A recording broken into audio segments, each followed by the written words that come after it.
Hello, welcome to Writing with Dev number 27, and today is my 7th in my series of top 10 top 10s.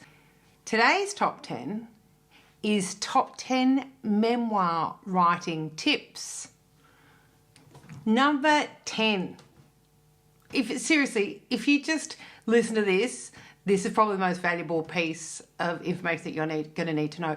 When you're writing a memoir, it does not have to be 100% factually accurate. What it does need to be is an authentic, artistic impression of what happened. So don't get bogged down in making sure it's accurate. There are so many different kinds of truth. You could be in a family of 12 kids and you can all grow up and have an entirely different experience of growing up in that family. Does it feel true? Does it feel authentic? You don't have to write every single blow-by-blow piece of information. It needs to be an authentic, artistic impression. Remember that. Number 9, you know how I said that was the most important thing, the other one? This is actually the most important thing. When you're writing a memoir, write from the scar, not from the wound. I don't want to read unprocessed stuff. Go give it some time, give it some therapy, go on a hike, become a marathon runner. When I read memoir, what I want is to feel that this person has processed what's happened to them and they're writing from a place of strength and not of weakness. I am not a fan of the word vulnerability in any way, shape or form. I think it's a weird dog whistle trying to say that someone is being weak. It's a bit like that term grace. Oh, she acted with grace, which is basically only used about women. And it's about describing their doormat behaviour of not making a fuss in a positive way to encourage other people to do it. You have to be your own gatekeeper. You have to be really honest. Are you writing from a healed wound? Are you writing from a scar, or are you writing from something that still needs to heal a bit more? Number 8. A memoir doesn't have to be chronological. A memoir does not need to be constrained by time. There are 100 ways that this memoir could be written, and all of them are just as good. You need to use your instinct as you write to see what works together. So please don't be fixed to the idea of chronology. Write it the way it comes. I can guarantee you that there'll be connections in there that you don't recognise immediately if you write it the way that it falls out. I don't think I've ever read a memoir or a good memoir that has been chronological. Number 7. Toni Morrison says, "It is what you don't write that frequently gives you what you do write. It's power." Restraint, restraint, restraint. A great memoir has a lot of restraint. I do not want to read gratuitous emotion or gratuitous pity or gratuitous blame in a memoir. Again, go back to write from the scar and not from the wound. I want to read something which has been digested and it has been processed and you've made sense of it and moved on. Of course, writing a memoir for some people can be very cathartic and can give them a sense of moving on. If it's a good memoir, chances are it's closer to 1,000,000 words for every 100,000 words, which is any good. I know from my own experience that my memoir, True North, I wrote over many years. I probably wrote close to 1,000,000 words. I mean, I knew the process of it, that I just had to let it fall out the way that it fell out and kind of leave it for a while and then go back. And there was one point in one of my first drafts of this memoir, and it was like something ridiculous, like 140,000 words long. And there was a point where I put an asterisk and I wrote for about 10,000 words, and I put another asterisk and I said, this needs to be one paragraph, but I can't work out what the paragraph will be unless I write all of this out. You have to be so disciplined and look at what you're writing. Apply restraint and moderation as much as you can, and the readers don't feel like they're being pulled into a therapy session with you without their consent.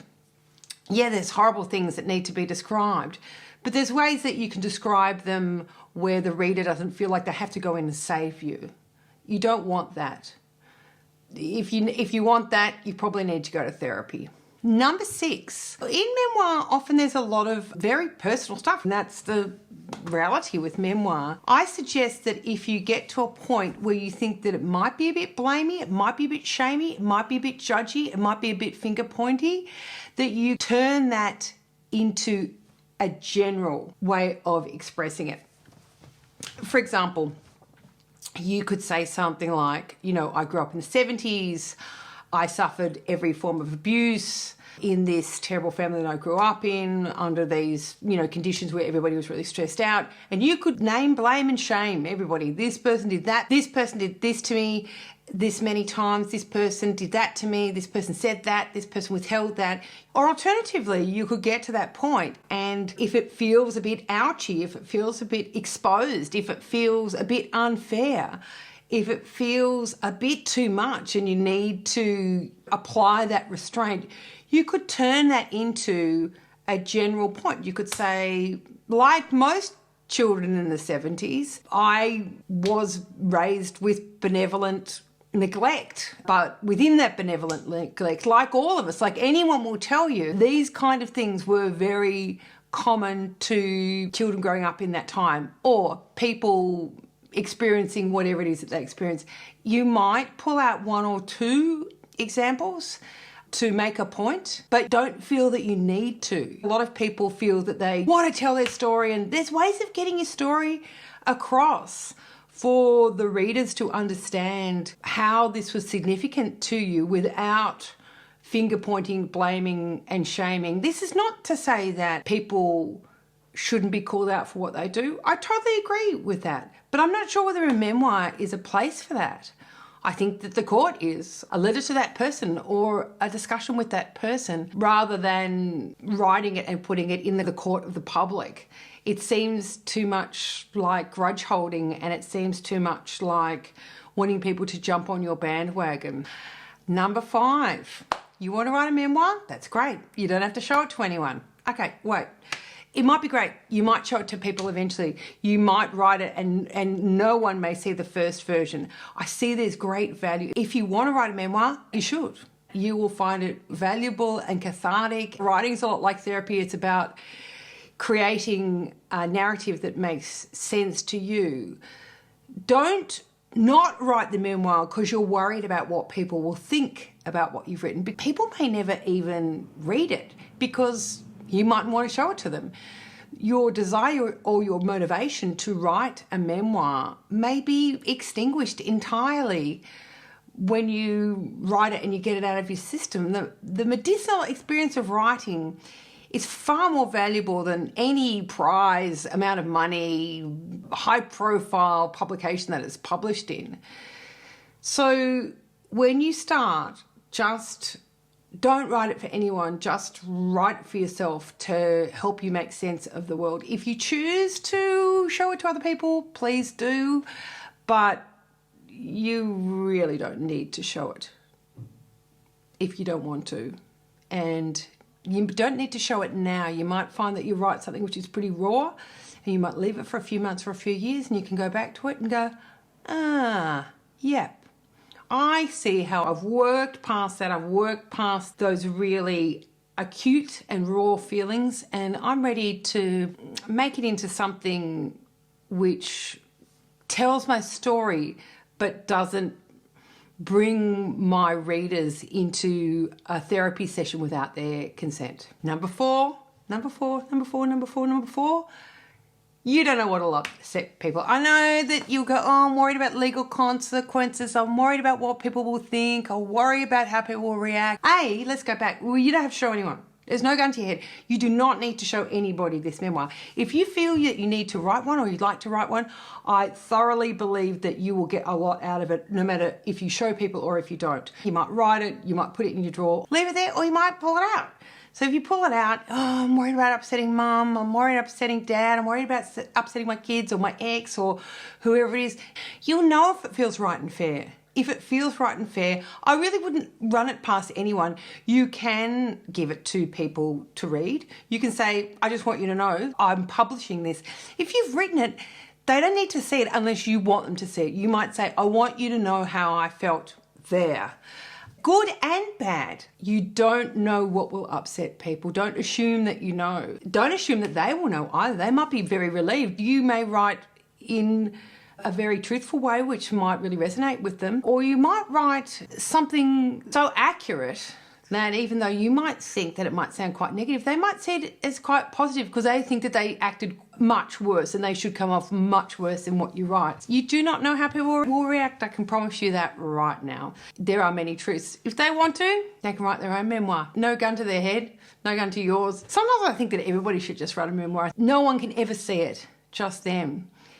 And the point of writing the memoir is to see how many times they go to lie and how many times they go to edit, what they leave in and what they leave out. It's quite revealing. Number 3, this is an Anne Lamott quote.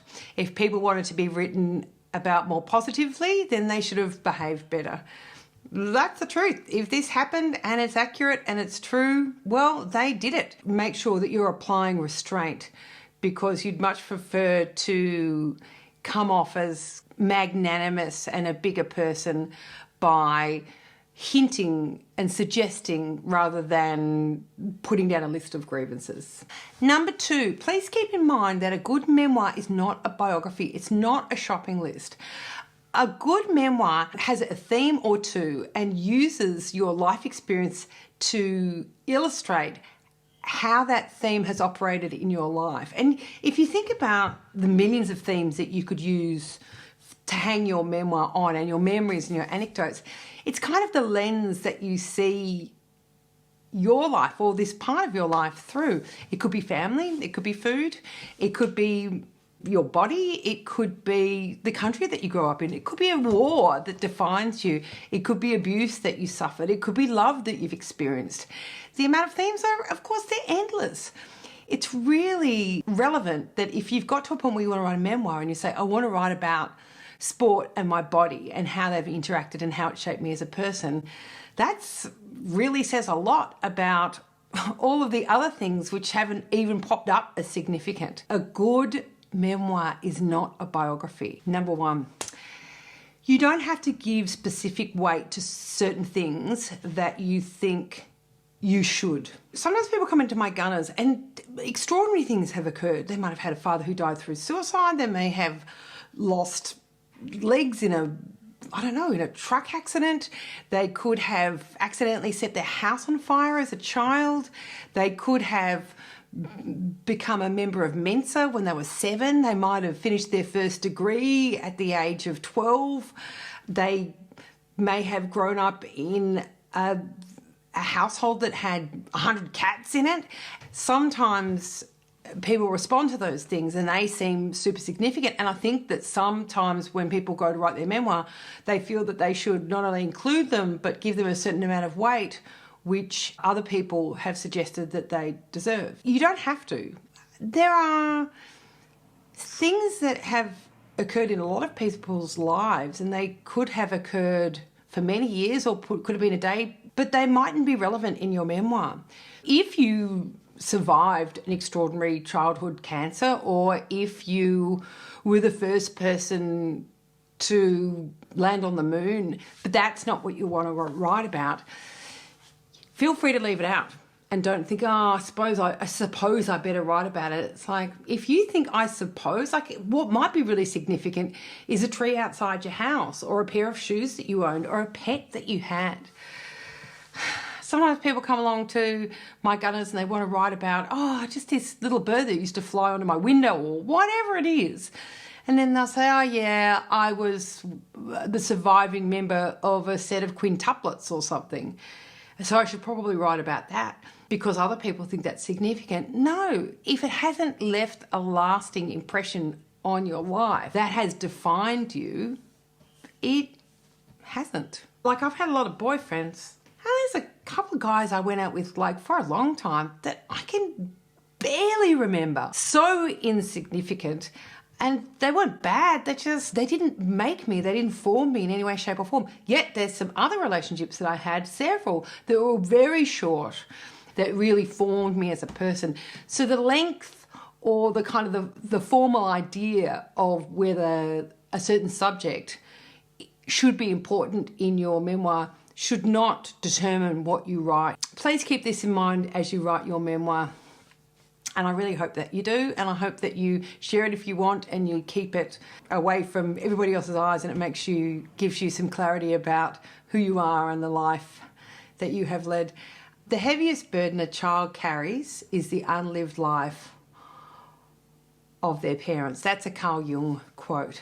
I can tell you, after writing my memoir, and this is even before it was published, I felt just a great sense of wholeness, that I had created a dominant narrative and created something I was proud of and that made sense, and was that perfect balance between telling the truth but not throwing people under the bus.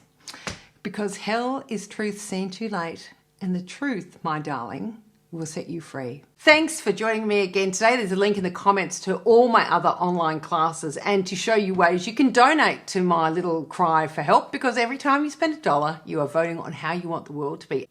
Supported by the City of Melbourne COVID-19 Arts Grants.